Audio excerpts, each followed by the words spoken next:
Mix by AG recording studio. जाने रूपावा तो हर कैसे बुलाए ताना हो प्यारी बा।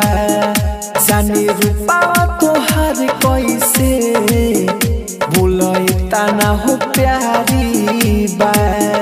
लागता कि तोहरा पापा के भगवान जी से यारी बा। जाने रूपावा तो हर कैसे बुलाए ताना हो प्यारी बा। जाने रूपावा तो हर कैसे बुलाए ताना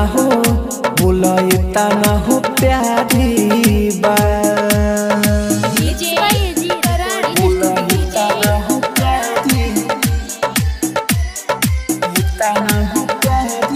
संगे मजे मजे लेखा तो हर देहिया देखते ही दिल में जहा दिला नहिया। संगे मजे मजे लेखा तो हर देहिया तुहरा के देखते ही जहा दिला नहिया।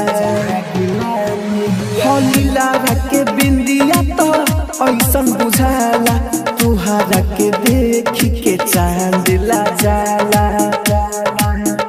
तोहर भौआ धनुया जैसे बनल कवन कटारी बा। लागता कि तारा पापा के भगवान जी से यारी बा। आप सुन रहे हैं एजी एंटरटेनमेंट की धमाकेदार प्रस्तुति। सारा भी तोहर लागे मधुशाला उठावा गुलाबी देखी रहलो न जाला। अखिया सारा भी तोहर लागे मधुशाला उठावा गुलाबी देखी रहलो न जाला।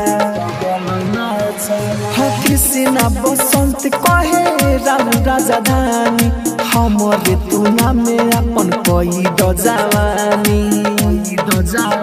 तोहर मीठे मुँह से कान साचो लागे कोइले कलाकारी बा। लागता कि तारा पापा के भगवान जी से